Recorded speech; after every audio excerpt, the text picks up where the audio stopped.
and only Dale motherfucking Comstock, American Badass, Volume 9. And my faggot ass wearing a golden hoodie that I look like a jackass in. I went shooting yesterday, and I was missing targets left and right. The one video that was taken, I actually hit all the targets, and I double tapped at the end, and the video cut off, but I turned around and I said, "You see me conjure up that Comstock?" And my friend was like, "Fuck yeah." And I was like, "That's how Dale does it." I was like, 2 in the fucking head. And then I realized that's probably what all my liberal friends think I do every day, is shoot guns and talk about double tapping people in the head. But enough of that. Enough of my gay ass stories of me shooting a gun. And we have the American Badass himself, Dale's book, American Badass, which will be in the description, sticking in the top comment. It's a fantastic book. It's hilarious. But don't take my word for it. You can hear Dale right now as we go into American Badass Volume 9. There's 8 volumes before this. They're all fantastic. People have become addicted to them. They're the Sunday special. And people are clearly not tuning into this episode to listen to my dumbass talk, so I'm just going to shut up now. Dale, take it away. All right, brother. Yeah, thanks for having me on here. For everybody that's a first-time listener, just a little background. If you want to know more about my background, go to the first episode, right? And so I'll talk a little bit about my background. You know who I am. Right now, I'm calling you from Bali, Indonesia. I have a business here. I have a home here, and I also have a home in Panama City Beach, Florida, which I will be back to here very soon in the next couple of weeks. So I come here kind of back and forth every few months. Nonetheless, as we were talking about earlier, Tom, and just for everybody out there listening, here in Indonesia and Bali, not Indonesia, but Bali itself, they have a holiday here called Nyepi, and so Nyepi is basically it's a daily of Nyepi. Yeah. My wife's over here telling me how to spell it. Just know it's called Nyepi. Okay. Nyepi. Anyways, it's a day of silence, and essentially what that means is for starting on Saturday at midnight, on Saturday morning, until Monday morning at 6:00, it's total silence. You have to. No power, no electricity, no Wi-Fi, no phones. You can't leave your house. You can't come outside. Basically, you're theoretically locked yourself inside in the dark so that you can meditate and reflect on on your life in the future and the past. They actually have what's called Pachalam, which is like a civil police that literally walks the streets. They wear these black and white sarongs and headgear, and they all have walkie-talkies, and basically they're foot patrols, and they're looking for anybody violating the restrictions, the curfew or whatever, and they will literally roll you up and throw you in jail. So they don't take it too lightly. So why am I sitting here with the lights on the internet? Because I'm actually in a hotel, and some of the hotels are exempt. As long as after a certain time there's no lights on the outside, everybody's inside. We have Wi-Fi, that's why I'm calling you, and we have lighting. So my friend invited me to come here for the weekend with his wife and other friends, and it's a good way to relax, and we can't work, so we can just hang out at a resort and talk to you guys. So here we are. I would pay to see a foot patrol with walkie-talkies try to arrest you. They got numbers, man. They don't walk by like Wednesdays and Tuesdays. They walk in like New York gangs, man. I would pay money to watch you smoke 100 of them. Yeah, it will. I can tell you, it will work out good for me as an expat in this part of the world. They don't allow us to have a mistake. In fact, their first course of action is to kick you out of the country, man. It's and I don't want to get all political and stuff, but it's a stark contrast to America. Americans, we just can let everybody do whatever they want, come on over, take what you want, don't pay taxes, all this crap that's going on. And here in Indonesia, not just Indonesia, but the Philippines, all of Asia, man, they don't tolerate you come over here and you overstay your visa, they will find you and they will lock you up, and then they'll throw you out when they're done with you.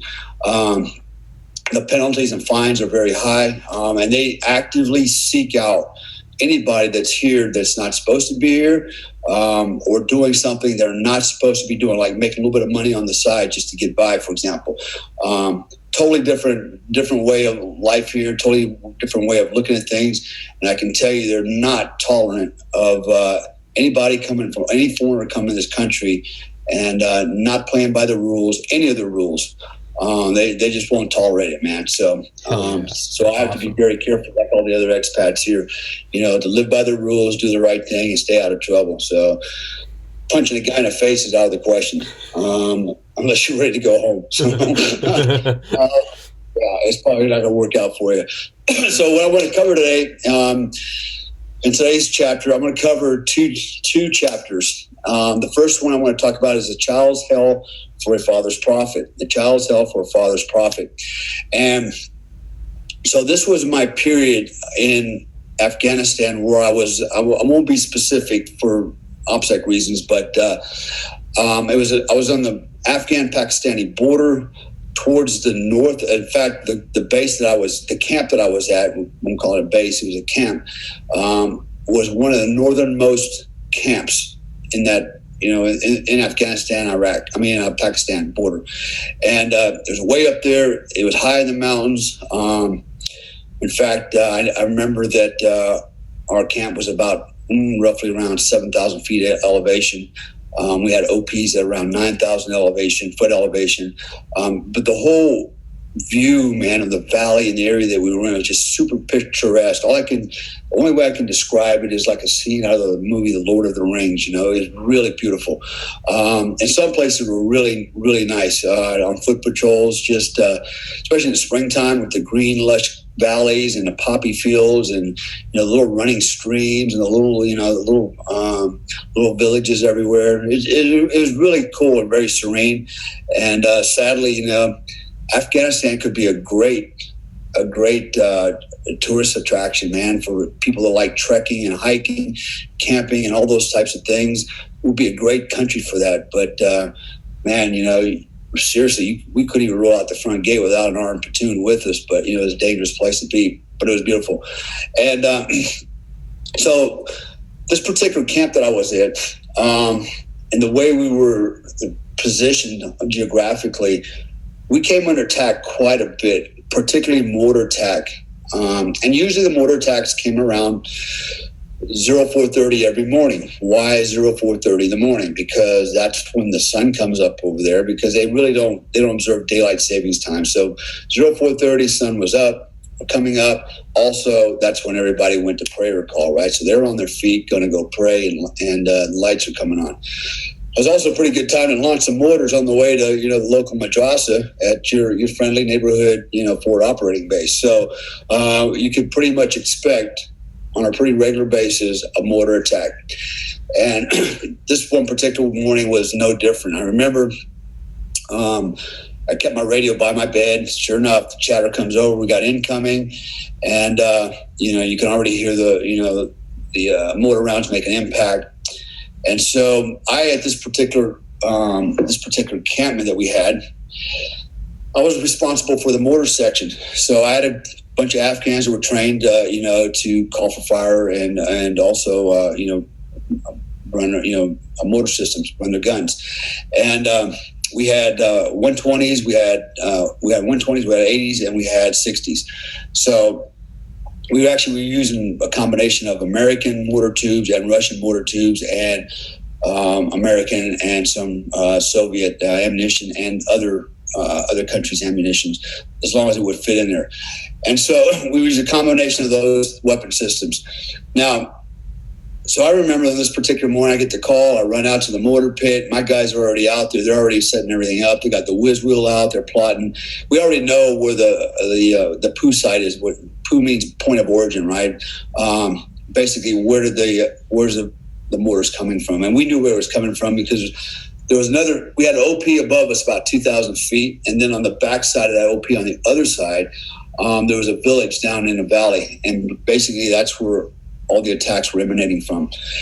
So the other problem we had was the OPs were coming under attack on a regular basis as well, because they were right on top between the village and our camp, and they were right on the top of the mountain. So they were actually an easy target. Sometimes they were targeted and the mortars would miss and go right over the backside of the mountain down and land on top of us. They also brought snipers up. They would come up and shoot, some of our soldiers in the OP. And we usually kept about a platoon of guys up there in this particular area. So they would pick them off. They would lob mortars at them. They would shoot them with sniper rifles, shoot RPGs at them. Our guys were constantly under pressure above us. And so after having been there for a while, in fact, I ran this particular mortar section for roughly 18 months, and on and off. I would come in for a couple months, I would leave for a couple months, and I'd come back. But over the course of 18 months, that was my primary responsibility for base defense, if you will.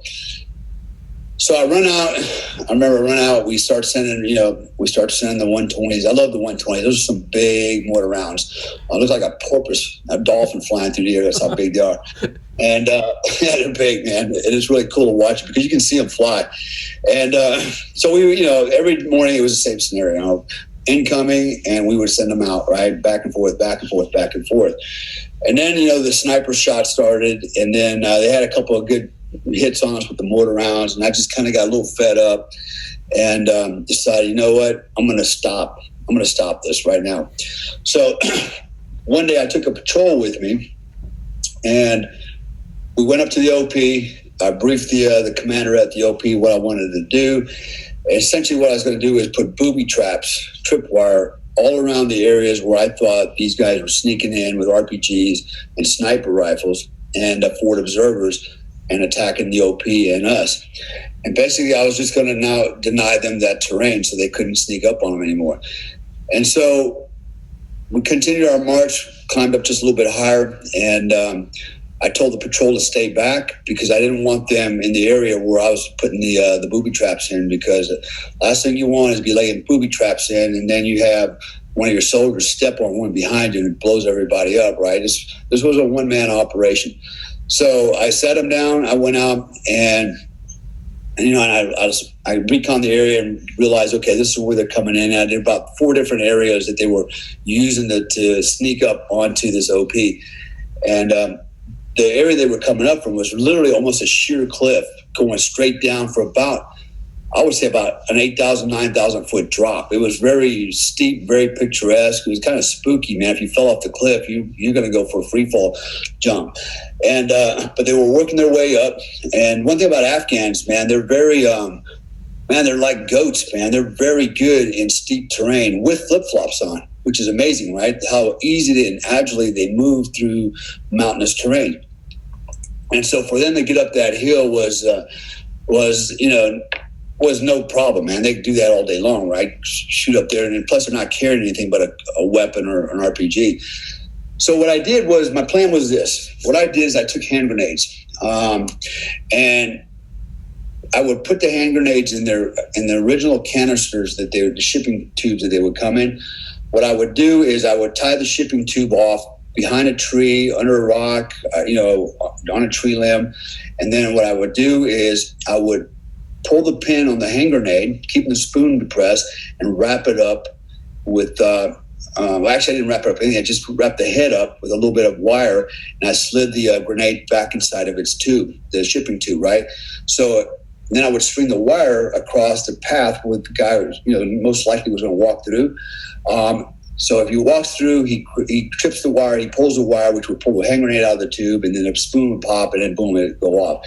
And sometimes I would set up with 2. I put one on one side and the other hand grenade on the other side. So I had 2 hand grenades with one tripwire in between them, right? So if you walk through that, and if you walk too fast, you pull both hand grenades out, they're probably going to wrap around your ankle. You're not going to get away from them, and boom, you're gone, right? So I have strung out all over the place, different light levels, different heights, different configurations. And I remembered where I put them, right? I kind of wrote it down. So if I had to come back up, I knew where to go so I don't trip my own tripwire.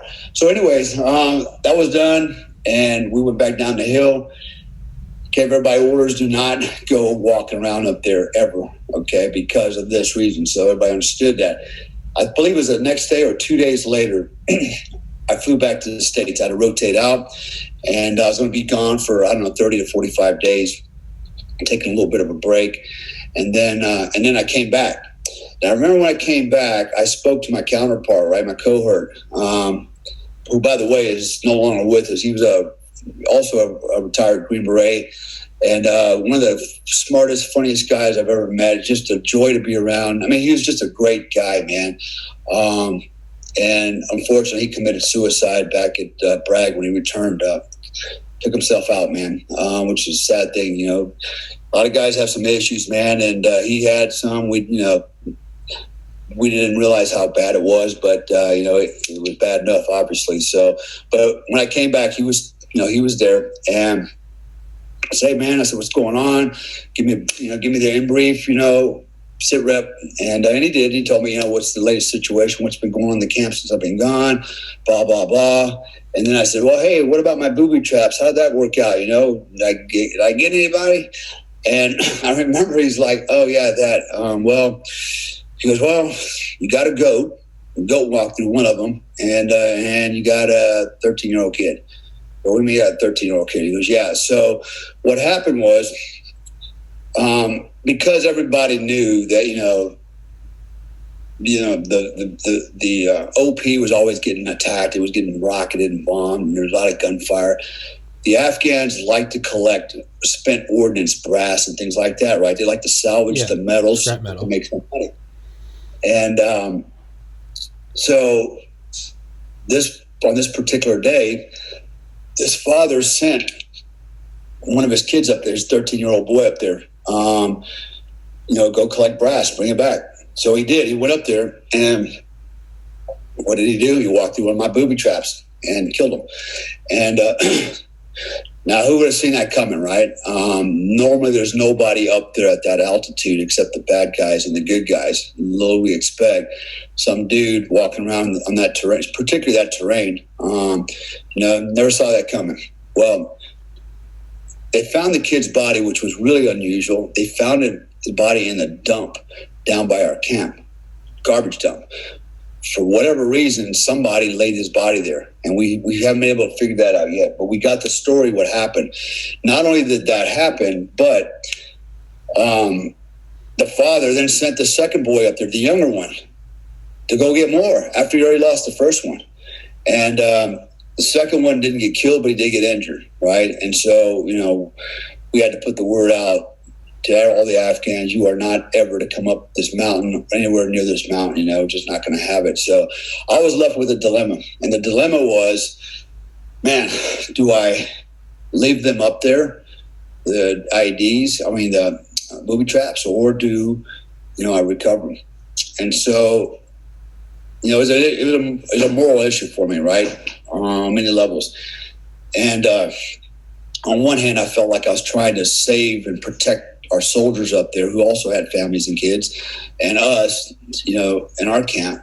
And then on the other hand, I'm like, man, would there have been a better way? Just something I could have done different. I tried to rationalize it, and finally, what I just decided was, let's just go take those booby traps down and be done with it. So I took the patrol. We went back up there, and I remember, now it's been a little while since I've been up there, and I was like, okay, let me remember where the hell these things are, because everything looked a little different. All the trees looked different. In fact, trees were knocked down, they were broken up. And I said, did something happen up here? And they said, yeah, actually what happened was a 155 battery, Americans, several kilometers away, were firing 155 out in front of the FOB, the observation post, into that area where I had laid those booby traps. And the reason why is because the OP was under siege, so they were calling for fire support, and 155s came in and just leveled the place. And so as I walk into this area, it's a lightly wooded area, a lot of scrub oak type stuff. And, there were some trees there, maybe 20 feet tall. Nothing looked the same because the limbs were broken, trees were broken, just from the beating they took from the 155. And now I wasn't sure where were the booby traps. And then when I did find some that had not been triggered yet, they were literally like hanging by a hairnail. They were ready to just needed one. They needed a bird to fart, and, and it would have blew up. And it was just that precarious, right? I'm like, holy smokes! And I'm tiptoeing around there, praying to God I don't slip and fall and slide through one of my booby traps, going down the hill, or knock one out of a tree on my head, or anything. So as I was able to find them one by one, since I had already pulled the pins on them, I decided just to go ahead and get rid of them. So I was pulling the hand grenades out and just throwing them down the side of the mountain, right over the other area towards the enemy, and let it blow up down there. Finally, I cleared the area, and then we went back and I called it a day. So I had that was a moment where you really gotta.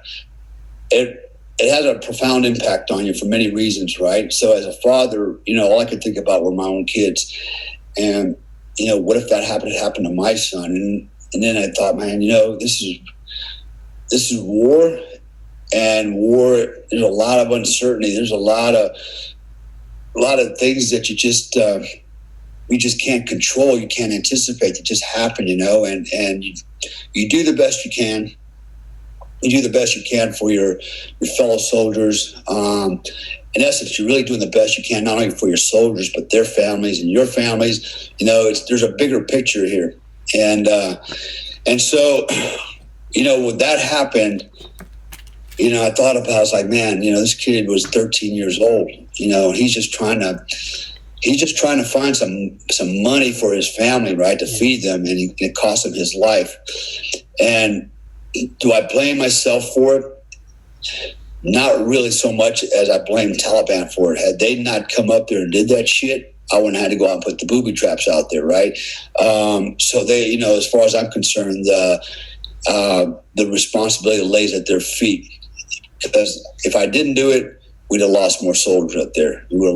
Kids would have lost their fathers, and wives would have lost their husbands. So it was one of those moral things I had to really mull over for a while, and really wasn't sure of the answer. And I figured, since I'm really not sure what's the right answer, let me just take him down. And if I come up with the right answer and realize that it was the right thing to do to leave him up, then I'll go put him back up. Yeah. So anyways, I took him down. I never put him back up. But it was one of those things that, it's one of those things that happen in war and combat. And unfortunately, people, even innocent people, get killed in them. Yeah. But it's like if you hadn't have done that, then you might be sitting here telling a story about how your buddy died because you got soft and decided not to put out booby traps. And then, does your buddy die and some kid back here grows up without a dad? It's kind of damned if you do, damned if you don't. There's no answer that everyone wins on. So at the end of the day, you kind of just have to be like, why am I here? What is my job? You did your job. And it's a shitty thing that that kid died. But if you didn't do it, if we didn't nuke Hiroshima, what, do we lose 1 million soldiers? Or do we nuke 300,000 men, women, and children? It's it's war. It's hell. There's no one walks home and goes, there's the good answer. It's war. Yeah, I was actually telling a couple tonight here at the resort, actually it's the first time I met them. They were Canadians, and they were asking me some questions, and they were talking about, there's a rumor of war out there, and everybody believes that, at least the people I'm starting to talk to, that the Chinese are coming. And they think we're on the verge of another war, and it's going to be with the Chinese. Now, I've been saying this for a while. I fully believe that day is coming. Mm-hmm. And why is that coming? Because, the COVID, man, provided really good top cover for the Chinese, right, to go out and start building these artificial islands, all these incursions that they're doing, even into India. There's a lot of other things going on that I won't talk about on the open source that I'm aware of, but there's just even here in Indonesia, they're talking about, and it's on the news, man. They're starting to find Chinese drone submarines, right, that are, whatever, failing, or running up on the beaches here in Indonesia. So we know the drone submarines are out here doing, their, whatever you call it, geo navigation and geo, charts, or, mapping, things like that. So I don't even know if you call it geo mapping because it's underwater. Whatever it is, they're doing it under the water, right? So what are they looking for? Probably like submarine routes and things like that. But they're actively, doing this kind of stuff. Is that new? No. But between that and the, and the buildup of the islands, a lot of the saber rattling, and then the other thing that's going on that people probably not aware of it is the Chinese are actively dredging the ocean bottom around Taiwan, right? They're literally sending, hundreds of thousands of barges there all year round, and all they're doing is dredging up all the sand from the ocean floor, and they're carrying it off to build their new islands somewhere else, right? But what it's doing is destroying the coral reefs of Taiwan, which affects fishing. That's obviously one of the Taiwan staples is fishing, and so essentially what the Chinese are doing is trying to cut their food chain in half or cut it off altogether. So these are things that from an intelligence perspective, and I do have a background in intelligence. These are what do we call intel indicators, and and when you put them all together, they start to paint a picture of something more ominous. And so the question is, why would they come to, for example, why would the Chinese come to Indonesia? Well, for the same reason they would go to Australia, because they want to control the eastern bloc of the world. Not only that, all the shipping lanes and control all the resources, and the shiny things that are here. So, it's a real possibility, especially right now when I feel America is flat on his ass. With what happened with COVID,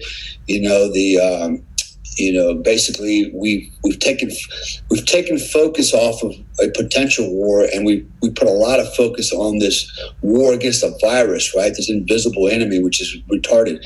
But nonetheless, everything has kind of slowed down. I even saw an article maybe 3 days ago that came out, and I can't remember the source of it, but essentially what it asserted was that even the U.S. government is afraid that they're not prepared to take on the Chinese, especially in any type of a maritime battle, which is going to be more just a maritime battle, an air battle. It's going to be a ground war. And I can see World War II, World War II 10X happening here in this part of the world, right? So,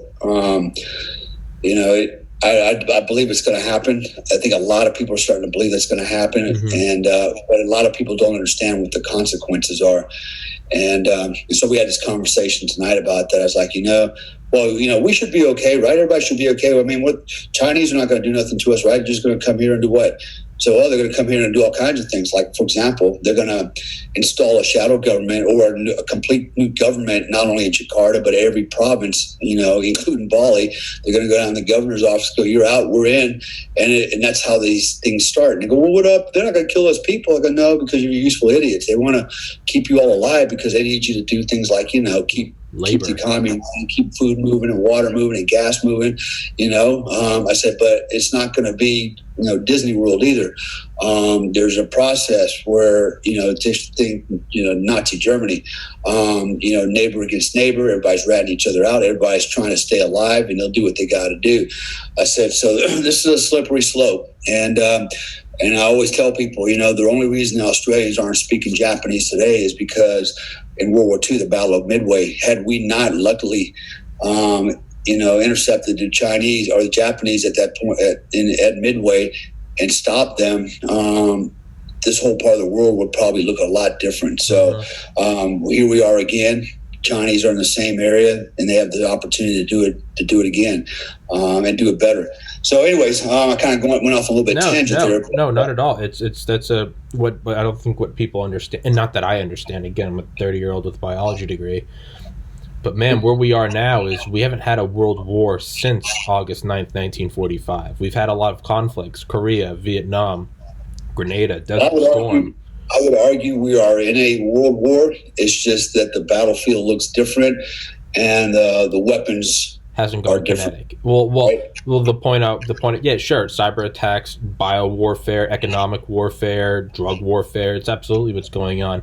But what I was getting at though is we've had things like Vietnam or Korea where, like, sure, we send over a force from hell, but unlike that, there hasn't been total war since August 9th, 1945. Total war is when you don't hold any punches. Well, now all it's going to take is China's going to overwhelm us in one theater, or we're going to overwhelm China. They're not going to want to lose, so they're going to pull out like a 5-kiloton tactical nuke. The second a tactical nuke goes off, we start using tactical nukes. It's only a matter of minutes, if not hours, if not minutes, to where they go, they're using tactical, send in the big thermonuclears from orbit. Bam, bam, bam, bam, bam. In 12 hours, we're back in 50,000 BC. Yeah, that's where it's going to go. Yeah, you're right. And so, for example, the questions that were posed tonight from my friends, which are very smart people, they were like, "Well, the Americans are going to come here and they'll stop it, right? I mean, they're going to be right here, no problem, And they couldn't understand how these things escalate and how they're already escalating insidiously, right? That's why I said it's already begun. Mm-hmm. Because you haven't heard a gunshot yet doesn't mean it hasn't already started. And when you do start hearing the gunshots, it's way too late. We're way down that road at that point, right? So this is my world view, but I can see it starting with a naval battle, air battle, and eventually it's going to be a ground war. Where it's going to be a ground war, most likely in this region between the Philippines and Malaysia and Singapore and Indonesia. India. Indonesia alone has over 17,000, upwards to 25,000 islands in the archipelago. Think about that for a minute. That's a lot of terrain.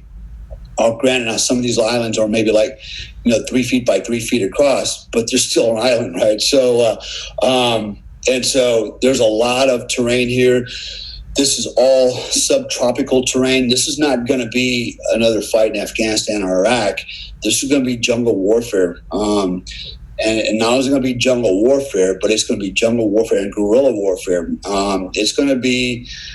The days of conventional warfare where two armies face off and they charge, and then, when the dust settles, somebody wins, are over, man. Today it's going to be Iraq, Afghanistan, 10X with IEDs, and all the unconventional stuff. And we're not going to be able to go in and say, we might be able to start this war as a conventional war, but it's going to end as an unconventional war. And the thing that's going to make the difference, the discriminator at the end, is going to be a man with a gun on the battlefield every time. It's always going to come to that.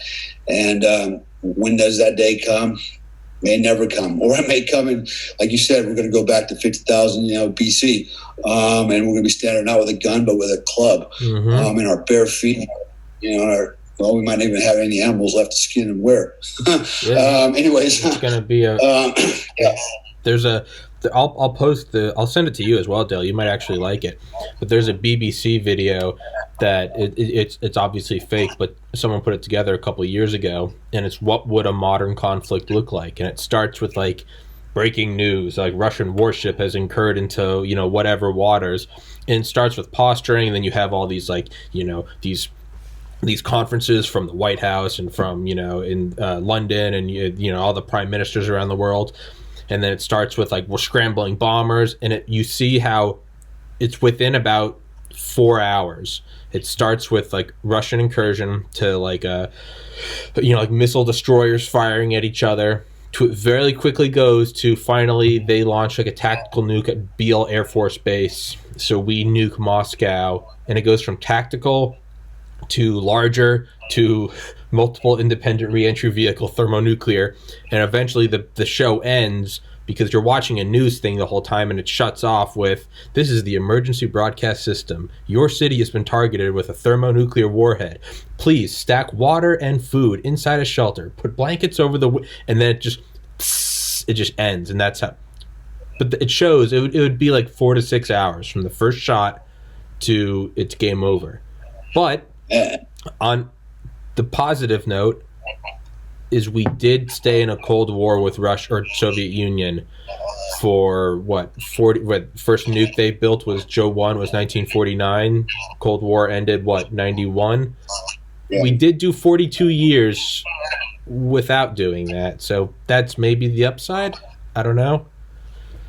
Well, you got to. So there's a lot of things to think about that for a minute. I hope you're right, but we're not fighting the same enemy, right? Yeah. So we got to look at. There's cultural aspects of this thing. It's different belief systems and different priorities. And I don't want to get all into this whole Chinese thing, but we might not get lucky twice. Yeah. I don't think anybody wants to destroy themselves in their race, but when you don't have nothing left to lose, whatever, right? So there is no winner. There will never be a winner in nuclear weapons in a nuclear war. Everybody's going to lose, man. You either lose now or you lose later, but eventually you're going to lose, man. It's going to be devastating. And I would like to think that, men are a little bit more compassionate, more reasonable and sensible than that they wouldn't take it to that level. But then again, I've seen men do some really heinous, evil things to each other, man. And it's like, there is no limit to our madness. Yeah. So I think the limit is mutual assured destruction, and that it's not hoping that the other side is compassion. It's that them realizing it's suicide. It's what Reagan said.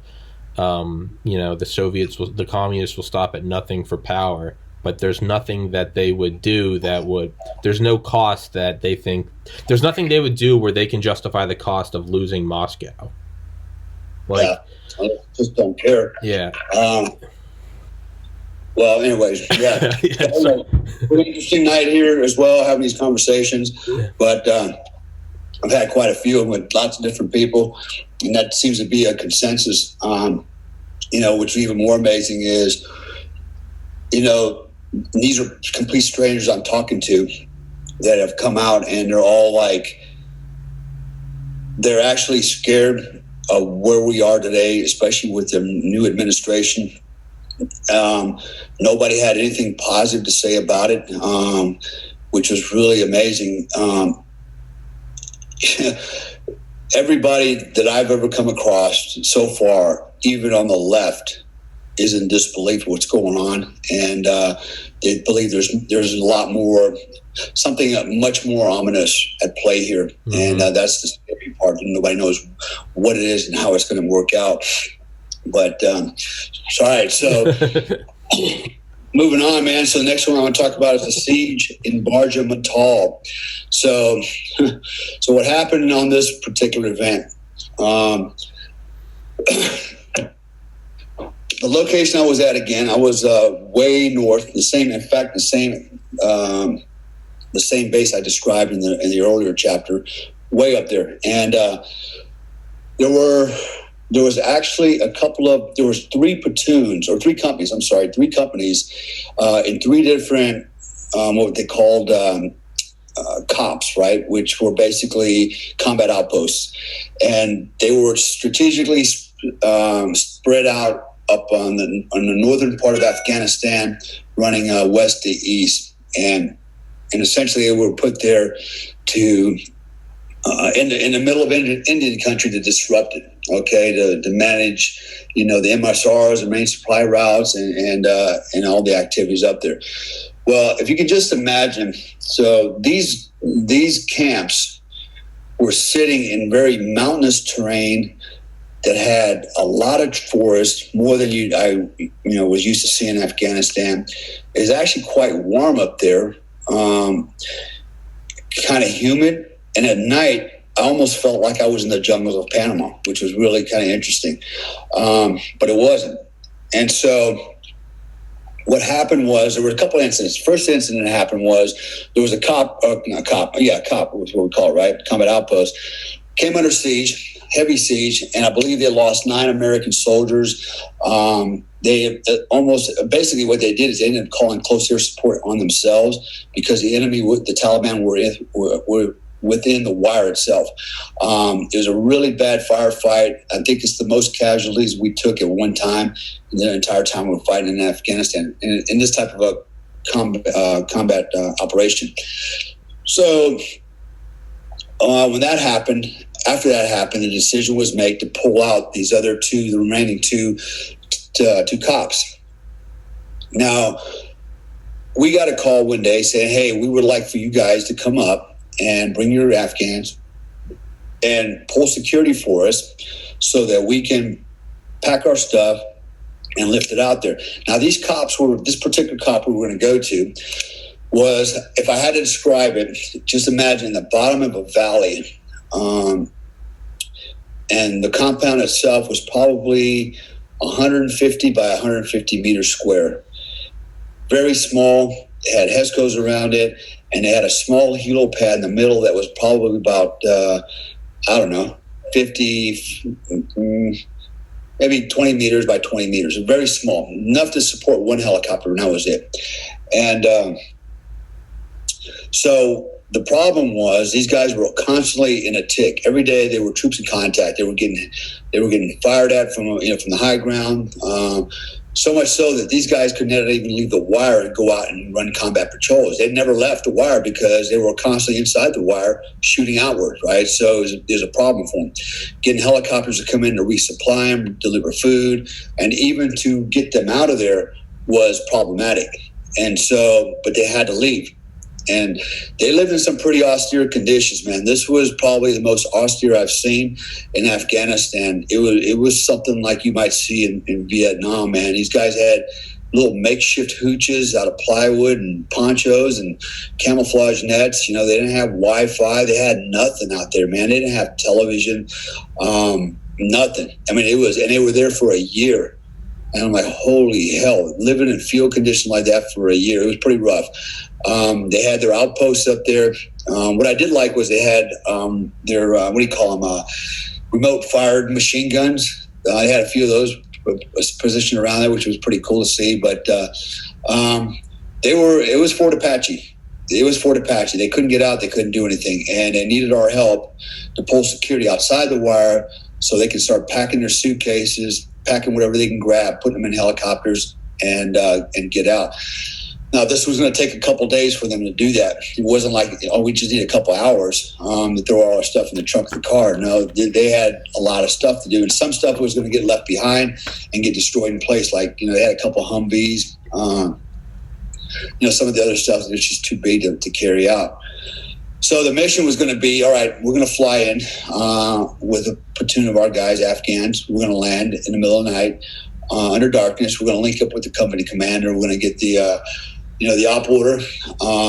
And then basically what we're going to do is leave the wire, and we were going to patrol the area and just go out hunting for bad guys and run them off, hopefully, if we didn't kill them.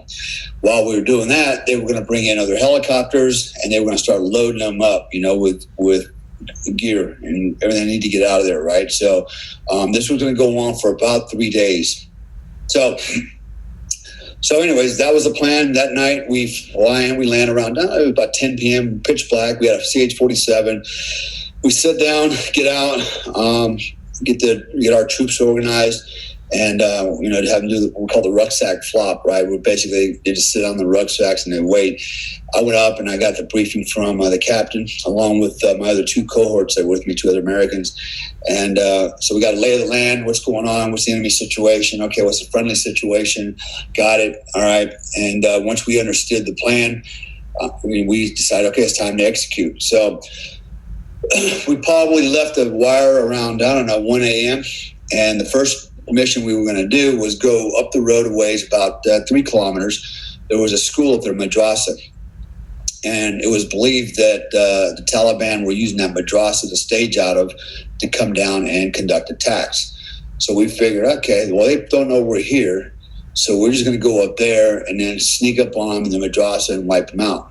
So that was the plan. If they're not there, we're going to continue to march further north, about another 2-3 kilometers. There's a village up there, and then we would just go in there and, work it out. So we leave the wire, we start walking. It's pitch black, and probably about 20 minutes, 30 minutes into the walk, we're actually walking up a road, but it's really dark. We're walking up a road about 20, 30 minutes away. All of a sudden, all hell breaks loose at the camp behind us, our camp. And what happened was another CH-47 was coming into land, and as it was starting to land, there was a bad guy, a Taliban, outside the wire with an RPG, and he launched a round through the bottom of the helicopter. And he took out one of the crew chiefs in the helicopter. Of course, they crash landed into the compound. It did land on the HLZ, but it was a controlled crash is what it was. So now we got a CH-47 that's, tits up, sitting on the only HLZ that we have, and it is down. And now what are we going to do? So it didn't stop there. So that erupted into a big firefight, right? So now, and we're watching tracers coming from all the high ground down into the compound tracers coming out, all hell broke loose. And so we're now standing and going, okay, now what do we do? Did we go back? And then we thought, well, if we go back, we're probably gonna make contact with our own guys in the wire, and it's gonna be, it's gonna be a 3-way ambush is what it's gonna turn into, right? So we decided that we'll probably just make matters worse if we try to go back and try to basically reinforce the compound. And we were better off staying on the outside. So we're now, walking around, the perimeter in the woods and the hills, and bumping into these guys that will have the jump on us, right? So we said, okay, we came here, we got a mission. We've made it to the madrasa, nobody's there. Let's push on to the next village up the road. So we headed up the rest of the village. The firefights still going on behind us. We figured that they can sort it out while we go take care of some other stuff. So we get up to this one village, and we're crossing a bridge, and then we get into it. And you always know when it's a village of bad guys, or when they're there, because everybody, it gets real quiet. They all go inside their homes. They close the doors and the windows. They turn out the lights, and it just gets eerily quiet. And so they're there. And we got intel reporting that a bunch of guys squirted out on the back end of the town, right? When we say squirters, we're talking bad guys. We're booking it up, getting out of Dodge. So nothing happened, right? So they got away. We didn't have a contact out there. We brought it back in, got back into the camp early morning, assessed all the damage, and then realized, okay, we got a problem with this helicopter sitting here that we can't get out. So the next plan was, we're going to continue to go out and do our job while they sort out this issue with the helicopter and trying to get everybody out. So we go out again. The next plan is we're going to go this time to I believe it was to the southwest. And if I remember right, there was another village about 4 kilometers away that we also, intel said this is where bad guys are coming out of as well. And so we knew that they had to travel a certain line on the terrain to get to the camp. They're basically going to have to traverse some ridge lines and come around the side of a mountain to the high ground to come down and do their damage. So what we did was we went out, and basically we went up to set up an ambush. And now the terrain was pretty tricky to walk in because it was steep. It was actually kind of wet. It was pitch black, and we're doing this under night vision goggles. And the trail that we were working on, I remember, was probably 18 inches wide max. It was a goat trail, and it was muddy and slippery. Yeah, and we're on the high ground traversing this thing, right, with night vision goggles on. It's wooded, and it's very precarious. And so we're walking along, and then we're up there pretty high up. And, it's a little nerve wracking because if you slip, you're probably going to fall about 200 meters at least into a riverbed full of rocks. So a few minutes later, I hear this noise, and then basically, I had an interpreter, an Afghan interpreter behind me. His name, we call him HD. HD was for Harley Davidson because he loved Harley Davidson motorcycles, right? Even though he didn't have one, they don't have them in Afghanistan. That was his fantasy. I want a Harley Davidson one day. So he was HD, and he was a good dude. And so he was my interpreter. He was behind me, and he slipped and fell over the cliff. And I heard him going down the side, and I, oh shit. So I turned around and I ran over to the cliff, and I'm looking down, and I could see him laying down there. And all I remember seeing was, with my night vision goggles on, I saw all this black stuff coming out of his mouth, right, and his nose. And actually, the black stuff was blood, but at night, with night vision goggles on, everything was like green, different shades of green, and this was black. So that told me, okay, that's blood, lots of it. And all I heard him say was, "Mr. Dale, I've fallen, Mr. Dale." I go, yeah, no shit. So, and I said, all right. I said, relax, just chill out for a second. We're going to get you up out of there, right? And he got up, and he's dusting himself off, and he's a little wobbly. And so I think we loaded a couple of sling ropes down, and we managed to finally get him up. And I look at him, and his tooth, his bottom teeth went through the bottom of his lip, right, and they were coming out the other side. And he busted himself up pretty good, blood all over his nose and shit, and he's kind of like a little shook up. And then we had another medic with us. He was actually a SEAL.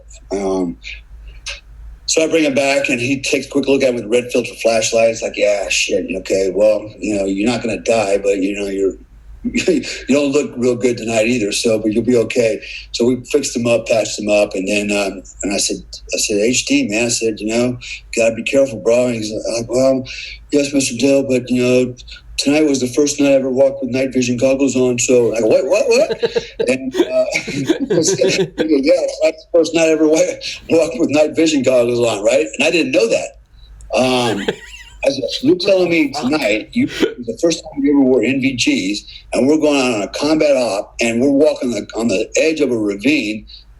Yeah, yes, Mr. Yes, dude, man, I said, it's kind of information that's good to know before we go out, because you get hurt, and then now we got a problem with a CASEVAC problem, right? How do we get to evacuate a casualty out of here, especially on the side of a mountain like this? We're going to either have to carry you out, because we're not going to be able to get a helicopter in. And just imagine carrying his ass out on the same little slick goat trail, right? Mm-hmm. So, this is one of those lessons. It wasn't a lesson learned for me. It was a lesson learned for him. But it was just a reminder that, all it takes is one stupid mistake, man. Overlooking something like a guy not trained and wearing night vision goggles could have really ended the whole mission, right? Could have been disastrous for it. And who knows how that could have, it had a domino effect. It could have, other things could have happened as a result of that, right? So actually something did happen because of a result of that. So now we're like, all right, I lay him down on the side of the trail there, prop him up, we're licking his wounds and stuff, and just tell him to take a breather for a minute. And then I go up and I'm coordinating with another guy, another American, and while everybody was sitting on the trail waiting for us to provide medical attention to this guy, they were just kind of sitting there. And one of the guys noticed under his night vision goggles across from us, about maybe 200 meters across from us, on the opposing ridgeline on the other mountain, he saw a light. It looked like a campfire.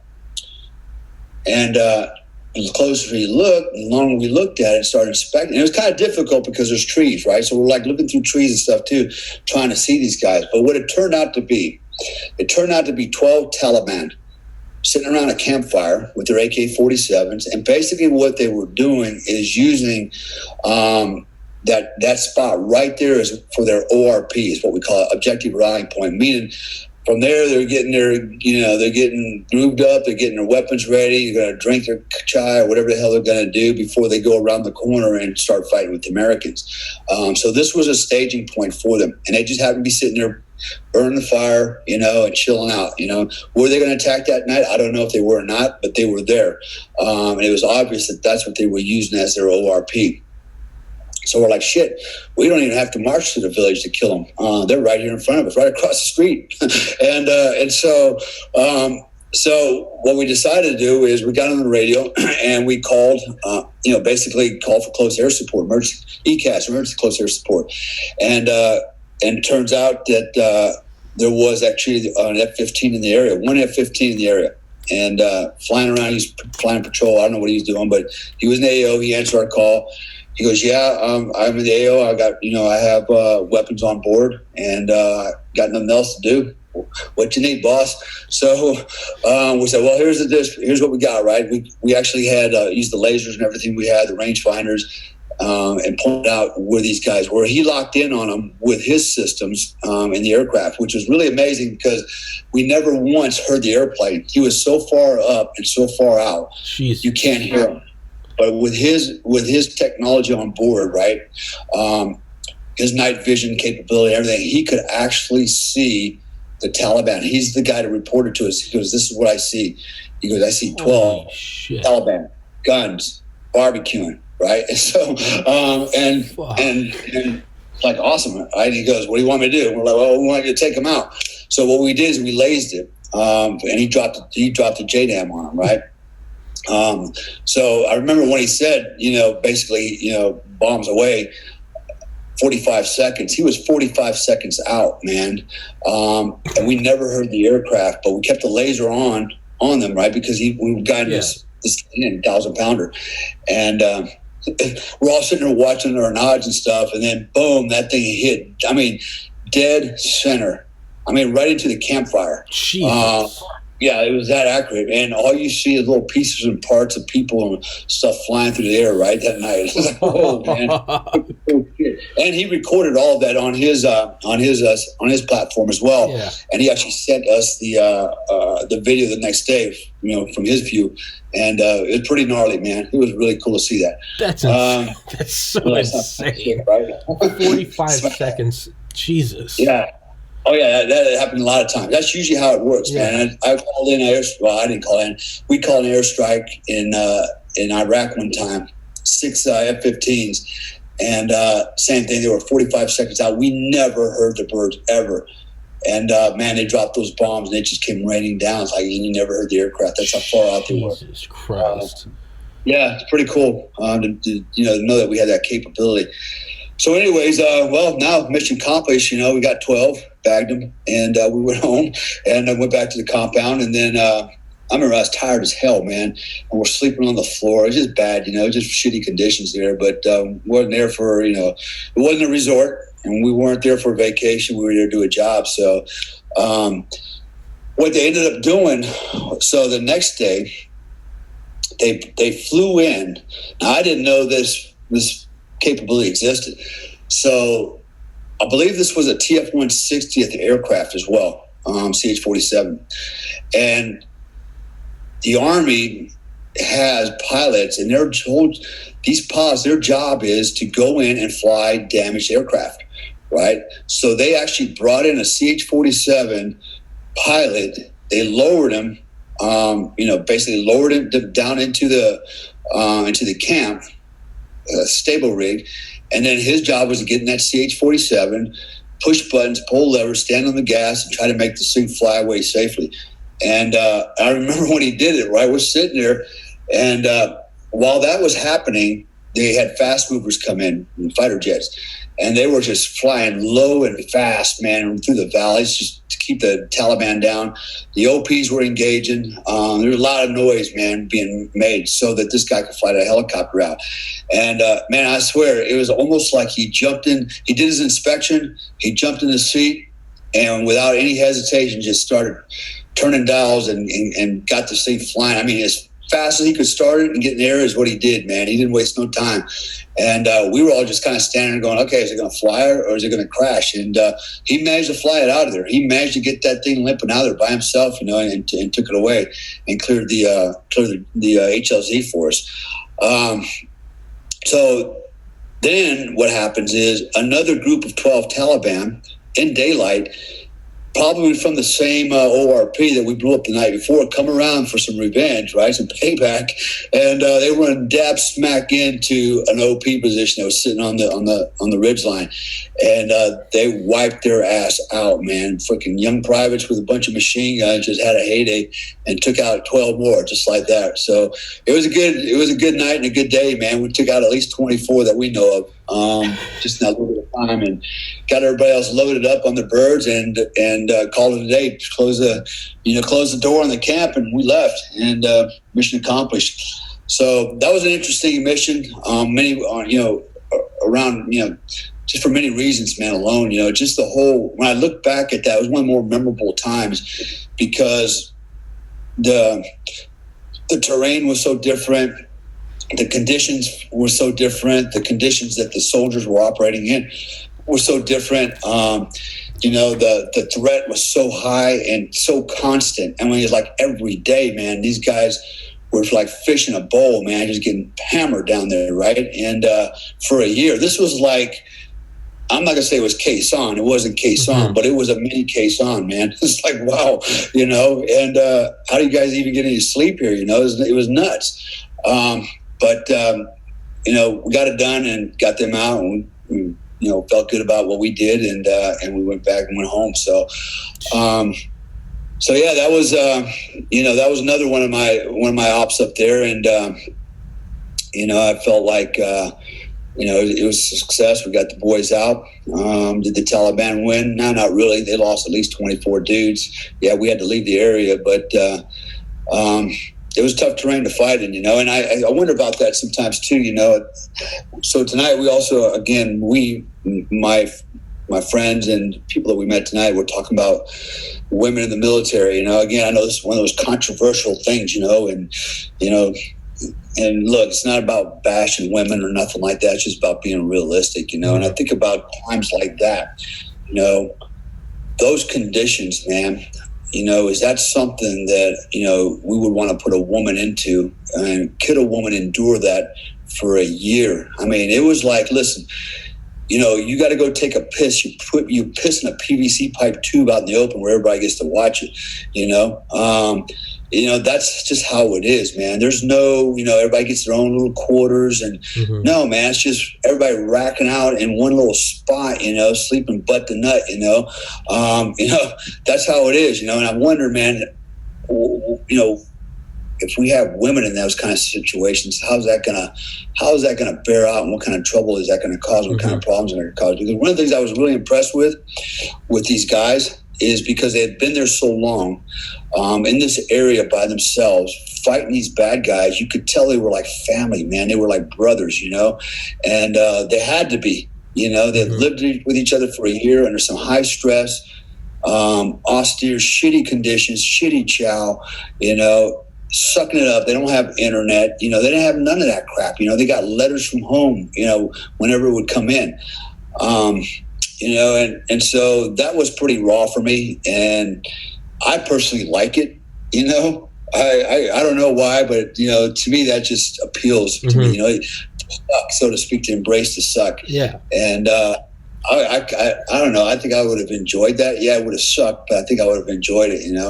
Well, it's real. And I really appreciated just the fact that I got to go there for that short amount of time and go out and patrol in that area, and do something in support of those guys and get them out of there, and go out there and take it to the bad guys. That was fun. That was a blast. Well, it makes sense that you like it because it's real. It's right. It's it's like in the South, like going to college in the South, and you pledge up a fraternity, and you're a pledge for 3 months, and it's just they just abuse you. They just use you for.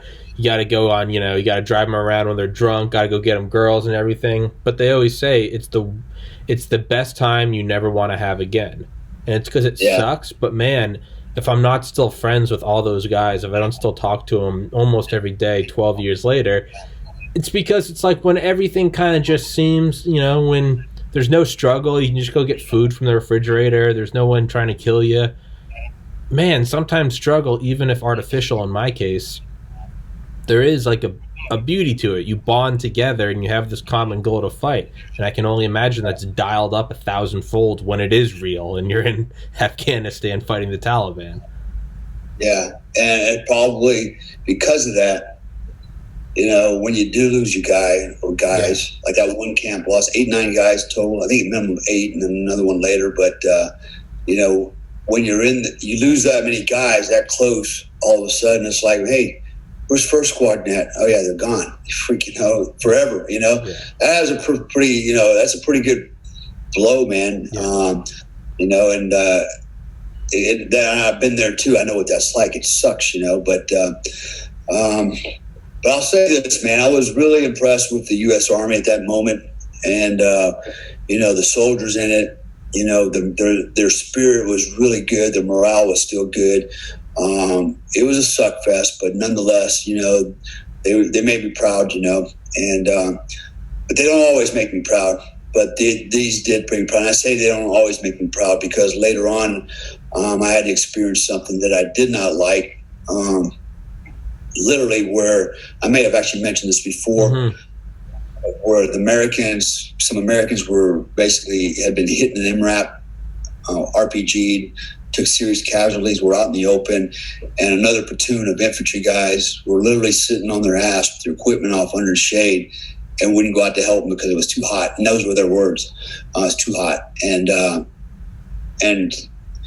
I look back at that. That was kind of my turning point in Afghanistan, where I realized we're not going to win, not like this. And if this goes on any further, we're really not going to win because the guys that are coming in now, except for the older guys, the senior guys, but the newer generation, they're moving in and moving up. I'm not sure they have the same mindset, you know. Not saying all of them, don't get me wrong, but that particular day, I couldn't imagine ever where my platoon, my infantry platoon, or Delta Force or Special Forces team would be sitting down in the shade with our shit off going, fuck, you know, I'd like to go help those guys out there, but it's a little hot, you know, while they're out there bleeding out, you know. I don't know. In fact, the captain was called out by my cohort and he goes, what the fuck? Why are you doing it? And his answer was, I can't get them to go. They won't listen to me. You know, yeah, okay, you're the captain. You don't have magical powers, but, you know, he was hamstrung, but he had no authority. They didn't give it to him, you know, and so because of that, I remember my Afghans had to go out there and pull these guys back. Literally pulled them back, okay, and rendered their first aid. It was insane. It's insane, right? So that's why I'm a little concerned about the future. Guy was asking me again tonight, you know, this conversation I had. He's like, well, you know, he goes, surely, you know, the Americans are better, you know, and you know, they'll win, you know, blah, blah, blah, blah, blah. And I go, I don't know, man. There was a time that was true. I said, but the world has changed, man. The West has changed. We have, as societies in the West, we have emasculated our men, right? No longer is being a man a good thing. It's toxic. Okay, that's the word I like to use, toxic masculinity. We want to effeminate, you know, we want effeminate males, right? Androgynous males, because we're all equal, right? We're all equal. So we can, you know, so it doesn't matter if you're a he or a her, you're a it now, or whatever the hell they want to call you. And so we're all equal, but it's not true. And so we've taken this, we've adopted this social construct that, you know, that is really counterproductive all the way around, but particularly for war fighting, because our army is designed to do one thing, fight and win wars. Okay. But it's become besides becoming a social, you know, a political construct, you know, was a political correctness, social construct type architecture now. It's also becoming a repository for, we got volunteers, but these are men that, you know, that just don't seem to have the same grit anymore because our society has watered them down. You know, you can probably take it all the way back to Dr. Spock, you know, you know, don't spank your kids, don't do this, you know, and now it's like, you know, we have done, well, basically, here's what's happening. the East is now becoming the West. Mm-hmm. What we were doing 30, 40, 50 years ago, hand-to-hand combat and just being rough and tough, we've turned that into, we're all equal, let's be sensitive, let's be kind, let's sing kumbaya, let's send them a memo before we attack that bunker and see if they want to just, volunteer to give up. Whereas on the East, it's different, right? They're training.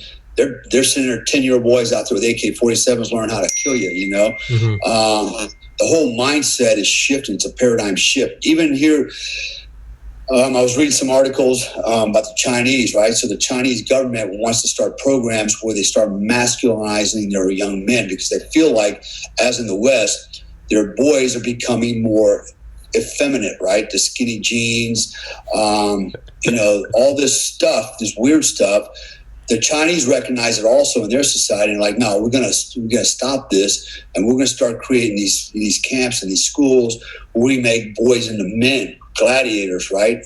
Spartans, and so there is that mindset is here, right? They want to do that. In fact, they're actually experimenting now, from what I understand from all the reading, is they're looking at a hormone replacement to create these super soldiers, right? Make them stronger, faster, more endurance, and so there's already an interest in that on this side. But we've seen it already in the Middle East, Africa, 10-year-old kids, 8-year-old kids with AK-47s out there slinging lead, and they don't care. They are training their young boys to be warriors, to win. We're training our young boys to be girls. Yeah. And just kind of like, everybody will get a trophy in this one, right? That's how we're going to play, so everybody gets a trophy. And we're all, equal. So that's kind of, that's how I see it. I know that's going to piss a lot of people off out there and blah, blah, blah, blah, blah. But man, let me tell you something. Unless you've been there, you probably just need to just chill and listen, because I've seen it, man. I have seen it. Tonight, this earlier this morning, we went down to eat breakfast. I got to say this because this is like the topic of conversation over breakfast, and it's kind of been lingering around all day long. But so this resort that I'm at, a lot of Balinese here, and other Indonesians, and there's a lot of expats here, particularly Canadians and Europeans and Russians and so forth. So I'm standing in the chow line, right, the buffet for breakfast. And it's pretty crowded, and there's 4 teenage boys standing in front of me. They're all white kids except for one. I don't know what he is, maybe Indian. And they're all around, actually they're all 16 years old. And they're talking, blah, blah, blah, blah, blah. They had, the baseball caps on, soccer this, and then I took a closer look and realized they all had painted and manicured their fingernails red and pink. Except the one guy, his were black, but the other guys were red and pink, and they were like girl fingernails. They were nicely manicured, nice polish on them. And I'm looking, and their mom's standing there talking to them about something, and these kids are 16 years old, and I'm thinking, okay, she's good with that, she's good with that, and I'm thinking, if it was my wife, because I know she would do that. If it was my mother, she'd be like, get that shit off your fingernails, right? And freaking man up, and your fingernails should look like mine. See, I don't have any. Those are working hands, man, right? And so, but I'm looking at this going, and she's good with that. If I was a mother, I'd be like, boy, if I wanted a girl, I'd keep having babies till I got one. Or I'd adopt one, but you know what? I got a boy. Be a man. That's what I would have told her. And as a father, that's definitely what I told her. But since the mom was standing there, you would think she would be a little bit more like, hey, you know what, son? Kind of embarrassing me. You're not a girl. Be a man. But there was none of that. And I was talking to another friend of mine. She's a Russian girl, a little bit younger, and she's like, that's kind of the thing now. Because like in Russia, she was telling me there's a couple pop stars, you guys are like 18, 19, 20, and they do that, right? Their fingernails are all painted. So everybody else go, oh, that's cool. They're doing it, so I got to do it, right? So, it's in vogue. Everybody paint your fingernails, right? And I get it, but I'm not good with it, right? So there's a limit, and so this says a lot about, to me, again, because I'm always looking at this, from a different perspective. I'm looking at it from like the social construct, outsider perspectives looking in, and what I'm seeing is, okay, nobody's taught these kids, to be themselves. Nobody's taught these kids to think independently. Nobody's taught these kids what it means to be, to be masculine. And it's not a bad thing to be masculine. I'm sick and tired of people telling me that I'm toxic male, toxic masculine, and all that crap. I'm glad that I'm that, right? Because you need me. You need guys like this. Mm-hmm. You need guys like me, right? You don't need these kids with these fingernail polish on, right? They're not winning wars for you. They're not going to save your ass. And if you think, well, if there wasn't any wars, we wouldn't need that. Well, here's a news flash. Since the beginning of mankind, we've had over 12,000 wars. Do you think it's ever going to end? Hell no, right? We are the warring ape, we are the warring ape. I mean, Gustav Le Bon, he's a social scientist. He said it himself, man. We're going to, as long as there's three things, man, to be had: money, power, pussy. Yeah. Right? Those are the three things that drive us, man. And they're all interchangeable, right? At the end of the day, why do you want power? I want money. I want things. I want pussy. I want women. Why do you want money? Because I can get power. I get pussy. It all adds up, man. It always, and I say pussy, right? I mean that in a way like procreation, yes. Right? The ability to recreate yourselves, right? That's what it always comes down to. And it is a form of racism, okay? It is. Ethnocentrism, what do you call it? Ethnocentrism. Mm-hmm. But essentially, that's why we have these societies, especially in this part of the world, where you could label everybody as Asians, but the Asians will tell you, hey, I ain't Chinese. I'm Indonesian. I ain't Indonesian. I'm Filipino. I'm not Filipino. I'm freaking Singaporean, right? They're very clear about the distinction, and they don't see themselves as the same family. They are very separate and distinct, and that's the reality. That's just being honest. That's being truthful. But it's strange place we live in. So then later on, right, the funny story gets even funnier, right? So then later on, we meet this couple, the Canadian couple, and they've got a boy that's 15, which was really cool. He's all in the Special Forces. Actually, he was all in the SEALs, and I talked him out of that. Now he's all in the Special Forces, right? It was funny, right? Because my partner was telling him about me, and I show up, and he's in the pool with his dad. He can't wait to talk to me, and Dale, he says he wants to go into Special Forces. He said he wants to be a SEAL. And I go, what? And then we had the conversation about the SEALs, right? And I enlightened him, all right? And anyway, so now he wants to be a Green Beret and ultimately a Delta Force operator. There you go. You got it, boy. But we're sitting there, and then he had a daughter or sister who was 19 years old, and she was over there talking to these kids who are 16 years old, right? And the mom was complaining. She's like, we got to go eat. Go get your sister. And he went to go get his sister, and she didn't want nothing to do with him because she's talking to the boys, and she's embarrassed, And I looked, I go, are those the guys with the painted fingernails again?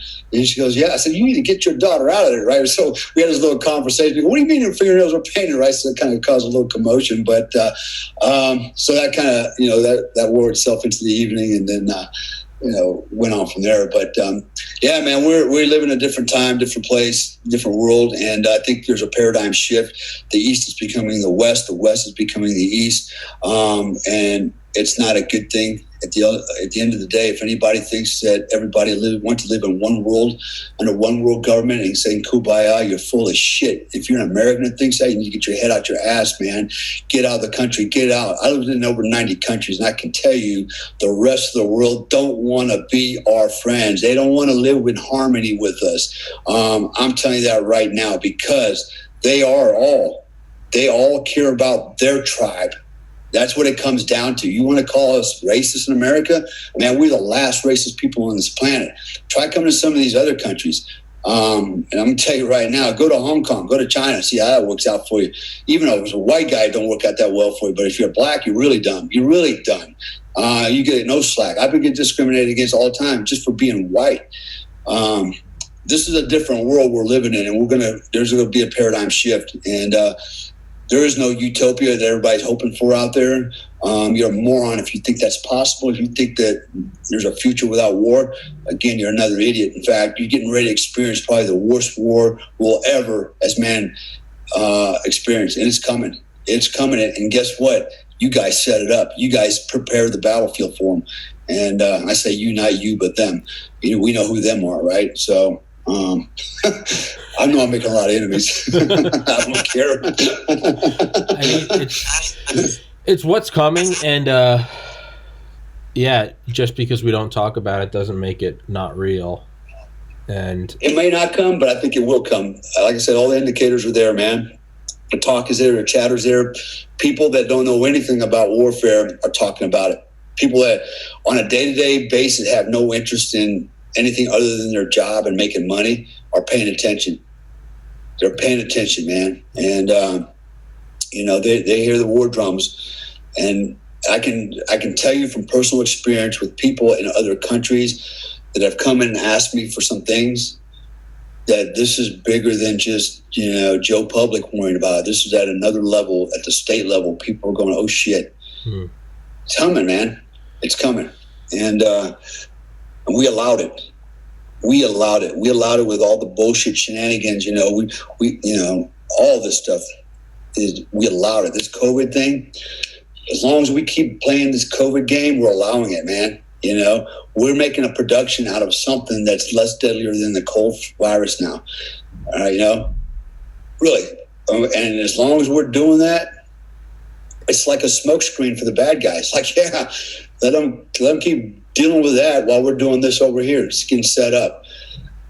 Tell you, man, we live in a society of idiots, dumb masses. I like to use that word because the Romans use it. The dumb masses. Feed the dumb masses bread and circus, man. Keep them preoccupied, and the Senate can do whatever they want. And ultimately, what happened? Rome collapsed. That's where we're at. That's where we're at. Yeah. Oh, always a cheery talk with Dale. World's going to hell. Thermonuclear. Yeah. Hey, you know what?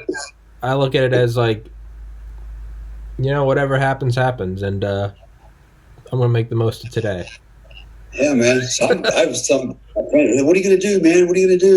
I said, "I'll tell you what. I'm not doing anything. I'm not going anywhere. I'm gonna stay here because I know when the military gets here, they're gonna need sources, right? And I'm gonna be a source." Right, I'm gonna be a war chief, man. Mm-hmm. I'm gonna come over there to Bali, and I'm gonna be your minister of propaganda. I will join the Indonesian government. They can take all the revenue from this podcast, and I will use my sources that I've built through this podcast, and I'll be your right hand man, and I will help wage a subtropical jungle warfare against the Chi Coms in 2030. And you know what? I couldn't die a happier way. Yeah. Now we are going to get reported to the FBI, CIA, NSA. Dale, if you think this is the episode that put it over, I got a bridge to sell you, because I think they've been following this podcast. To overthrow the world. I've done that. I do that twice a week, Dale. I had on a guy from the Secret Service, the bomb squad, telling my listeners how to build bombs with Home Depot supplies. I mean, there's no list I'm not on right now, so I've just kind of accepted it.